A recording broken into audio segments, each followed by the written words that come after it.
বেলাকোবার চমচম পশ্চিমবঙ্গের বাঙালিদের মধ্যে এক অতি জনপ্রিয় ও ঐতিহ্যবাহী মিষ্টি।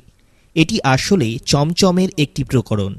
ভারতের পশ্চিমবঙ্গের জলপাইগুড়ির বেলাকোবা নামক স্থানে এই বিশেষ প্রকৃতির চমচম প্রথম তৈরি হয় বলেই এই মিষ্টি বেলাকোবার চমচম নামে প্রসিদ্ধ। ঊনবিংশ শতাব্দীর শুরুতে ময়মনসিংহ জেলার টাঙ্গাইল মহকুমার অন্তর্গত ধলেশ্বরী নদী তীরস্থ পোড়াবাড়ির অঞ্চলের চমচমের খ্যাতি ছড়িয়ে পড়ে। ক্রমে এই মিষ্টি পোড়াবাড়ির চমচম নামে খ্যাত হয় সারা বাংলায়। 1947 সালে দেশভাগের পর পূর্ব বাংলার টাঙ্গাইল থেকে পশ্চিমবঙ্গের জলপাইগুড়ি জেলায় নিয়ে এসেছিলেন বেশ কিছু ছিন্নমূল মিষ্টান্ন শিল্পীরা। টাঙ্গাইল পূর্ব পাকিস্তানে চলে যাওয়ায় ধলেশ্বরী নদীর পাড়ের বসতি ছেড়ে পশ্চিমবঙ্গের বেলাকোবায় চলে আসেন দুই বন্ধু, ধীরেন সরকার ও কালিদাস দত্ত। ওই দুই মিষ্টান্ন শিল্পীর হাত ধরে বেলাকোবার চমচমের পথ চলা শুরু। টাঙ্গাইলের পোড়াবাড়ির চমচমের রহস্যময় রেসিপি এই দুই টাঙ্গাইলবাসীর হাত ধরে বেলাকোবায় পাড়ি দেয় এবং কালক্রমে চিরাচরিত ঘরানা ছেড়ে নতুনভাবে বেলাকোবার চমচম রূপে আত্মপ্রকাশ করে। রেল লাইন বেলাকোবাকে আড়াআড়িভাবে দুই ভাগে ভাগ করেছে। বর্তমানে রেল লাইনের দুই পারে দুই প্রবাদ প্রতিম চমচম শিল্পীর দুটি পৃথক চমচমের দোকান রয়েছে। কালক্রমে এদের হাত ধরেই বেলাকোবার চমচমের খ্যাতি ক্রমশ বাংলার সীমানা ছাড়িয়ে ভারতের বিভিন্ন রাজ্যে ও বিদেশে পাড়ি দেয়। এই দুটি দোকান ছাড়াও বেলাকোবায় একাধিক চমচমের দোকান রয়েছে। এই চমচমকে কেন্দ্র করে পশ্চিমবঙ্গ সরকারের পর্যটন দপ্তরের তত্ত্বাবধানে পশ্চিমবঙ্গের উত্তরবঙ্গে একটি পর্যটন শিল্পের আত্মপ্রকাশ করতে চলেছে। প্রস্তুত প্রণালীটা একটুখানি জেনে নিই। বেলাকোবার চমচমের প্রধান উপাদান হল ছানা, ময়দা, চিনির রস ও খোয়া ক্ষীর। পোড়াবাড়ির চমচমের ঘরানার সাথে বেলাকোবার চমচমের ঘরানার কতগুলি মৌলিক পার্থক্য রয়েছে।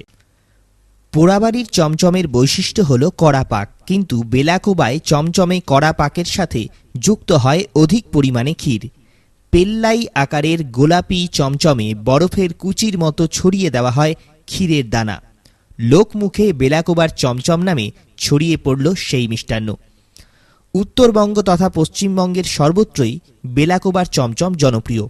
এই চমচমই বেলাকোবার অন্যতম পরিচিতি। শিলিগুড়ি ও জলপাইগুড়ি শহরের বহু মিষ্টান্ন দোকানেই বেলাকোবার চমচম পাওয়া যায়। দোকানগুলিতে এখানে বেলাকোবার চমচম পাওয়া যায় লেখা পোস্টার টাঙানো থাকে। বেলাকোবার চমচম জনপ্রিয় হওয়ার কারণে কোনো কোনো দোকানদার স্থানীয় চমচমকে বেলাকোবার চমচম বলে বিক্রি করেন। জলপাইগুড়ি জেলায় ভ্রমণে আসা পর্যটকদের কাছে বিশেষ আকর্ষণ বেলাকোবার চমচম। শিকারপুরে ঐতিহাসিক দেবী চৌধুরানীর মন্দির বা কাছেই ভ্রামরী দেবীর মন্দির দর্শন করতে এসে পর্যটকরা বেলাকোবার চমচমের খোঁজ করেন। এছাড়া বেলাকোবার চমচমের বিশ্বব্যাপী খ্যাতি রয়েছে। মার্কিন যুক্তরাষ্ট্র, যুক্তরাজ্য, সিঙ্গাপুর সহ বিশ্বের অনেক দেশেই বেলাকোবার চমচম রপ্তানি করা হয়। পশ্চিমবঙ্গের পর্যটন মন্ত্রী গৌতম দেব বেলাকোবার চমচমের একজন বিশিষ্ট গুণগ্রাহী। বর্তমানে এই চমচমের অবস্থাটা একটুখানি বলে দিই আপনাদের। 2014 সালে পশ্চিমবঙ্গ সরকার শিকারপুর, বেদাগঞ্জ ও গজলডোবাকে কেন্দ্র করে একটি নতুন পর্যটন সার্কিটের পরিকল্পনা করেন। পরিকল্পনায় বেলাকোবার চমচমকে পর্যটনের অন্যতম আকর্ষণ বলে বিবেচনা করা হয়। 2017 সালে রসগোল্লা জিআই স্বীকৃতি পাওয়ার পর বেলাকোবার চমচমের সাথে জড়িত মিষ্টান্ন ব্যবসায়ী ও কারিগররা বেলাকোবার চমচমের জিআই স্বীকৃতির ব্যাপারে আশাবাদী হন। বেলাকোবার চমচমের জিআই স্বীকৃতির আবেদন প্রক্রিয়া শুরু হয়।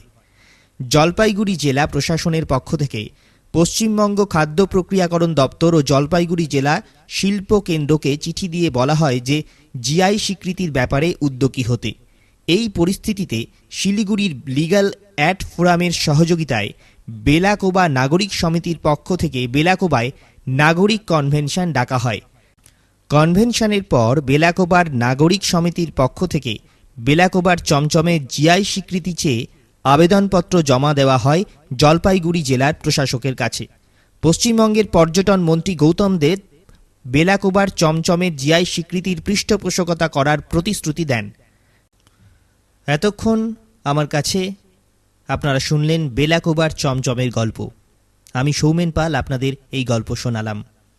আরও গল্প শুনুন, আরও সংস্কৃতির সাথে থাকুন, আর এরকম ধরনের আরও গল্প পেতে অবশ্যই যারা এই মুহূর্তে শুনছেন তারা সাবস্ক্রাইব করে রাখবেন ইউটিউব চ্যানেলটি, যারা ফেসবুকে শুনছেন তারা ফলো করে রাখবেন এবং বন্ধুদের সাথে শেয়ার করে দিন যারা এ ধরনের গল্পগুলো পছন্দ করে, এ ধরনের গল্প খোঁজে, তারা যেন অবশ্যই এই চ্যানেলটি সাবস্ক্রাইব করে নেয়। সৌমেন পাল সার্চ করলেই ফেসবুক এবং ইউটিউবে এই ধরনের গল্পের চ্যানেলটি পাওয়া যাবে এবং আমার গল্প শোনা যাবে। সকলকে অসংখ্য অসংখ্য ধন্যবাদ জানাই আমার এই ছোট্ট গল্প, এই ছোট্ট পরিবেশনগুলো শোনার জন্য।